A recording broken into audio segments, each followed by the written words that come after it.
my serious question done. Now we're going to fun stuff. So I'm actually really interested. One of the things that always I enjoy hearing about in the game is the sledging side of stuff.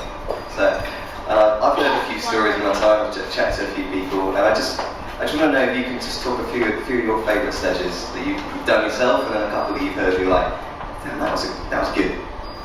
Well, I'm 43 now. So when in 1981 I would have been 11. And one of my sporting heroes is the guy you will all know is Ian Botham, now Sir Ian Botham. And one of my favourite sledges, whenever I came into the side, was the one which he came into bat. Australia were fielding. Rod Marsh is the wicket keeper, and Rod Marsh used to be England chairman of selectors, by the way. He's Australian, but he always had a bit of go. And he walked over.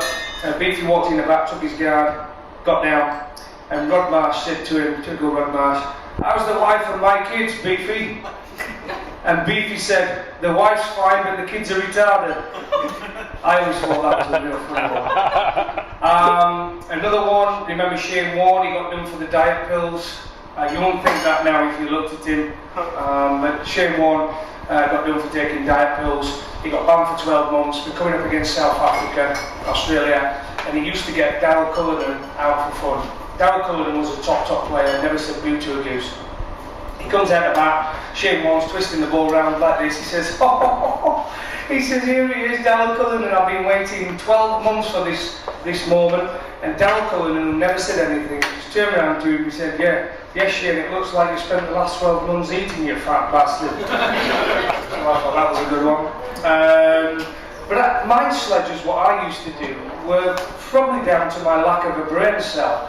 The stuff I used to do was, you've probably seen the clip where Shane Watson was batting at Durham, and they'd stayed in the haunted castle there at Lumley Castle, and I was bowling at Damien Martin, and Damien Martin took a single, and Shane Watson came to me, and I went, "Ooh," because he'd slept in Shane Brett Lee's bed the night before, and I tweaked him on the bottom, and I said, "Don't worry, Shane, you can sleep in my bed tonight," which went down quite well with my mates. Another one is quite a deep one, which the Australians, when they came to England, they always came on a tour to England, and they had to call it a specific tour.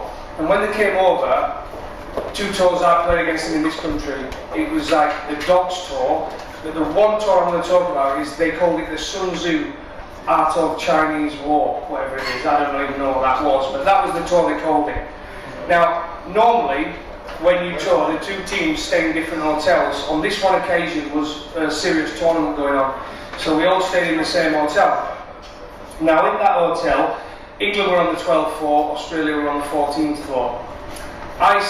Every England player got put on the 12th floor except me. I got put on the 14th floor, which was the same as Australia. And I think that was for a reason, probably. I don't know why at the time, but that was for a reason. And then, from out, what happened in that night is that they got these slips of paper come through the room, and they obviously thought they got the old 14th floor.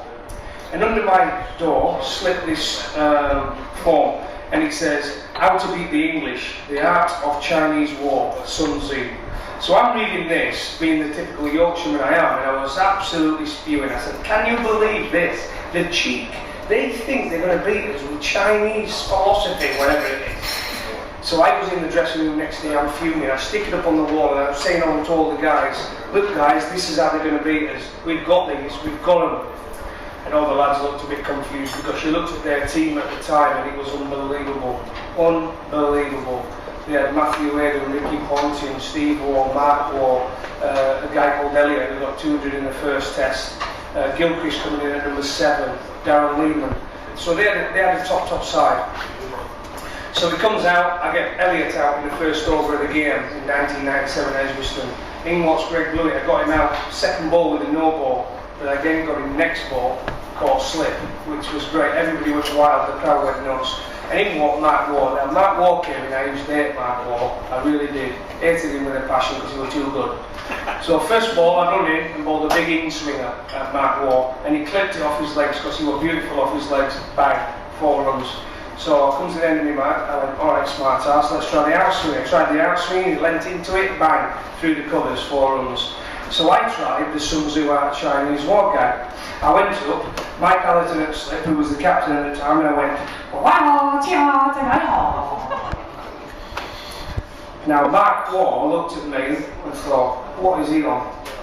I looked at others who were asleep at Slip, because that's what he was like, he's the most boring man I've ever known. So I comes in and I did it again. Wow, tia. Man out on the hook. So I put a man out on the hook, one down the corner, he was going to get a short ball. So I run in, bang, bowled him a short ball, hit him straight on the kangaroo, the badge. And I turn around, you know what I'm like, people who saw me play cricket, full of passion, did it all this and says, come on lads, we can beat these Australians, they can't even speak fucking Chinese! That was a genuine sledge at the time, and a few of the guys used that. But that was my kind of humour. I was never into full-on abuse. You've all heard the biscuit one, haven't you? You've all heard that, the biscuit one. You all heard that one? I think most people have. That's what made me think of it. Yeah, changed the names on that, because originally that was between Robin Smith and Merv Hughes. Yeah, and people now say it's Glenn McGrath and Edo Brandes, who was a chicken farmer from Zimbabwe. And Edo Brandes, Glenn McGrath was bowling to Edo Brandes, who was a chicken farmer. And he comes in the bowl and he bowls him and he says, turns around to him and he says, hey Edo, he says, why are you so fat? He said, every time I fuck your missus, she gives me a biscuit, which I think is a brilliant sledge. But it's changed from the time. It used to be Merv Hughes and Robin Smith, and now it's Edo Brandes and Glenn McGrath. I'm sure it'll be Jimmy Anderson and someone else down the line, but it's a fantastic sledge.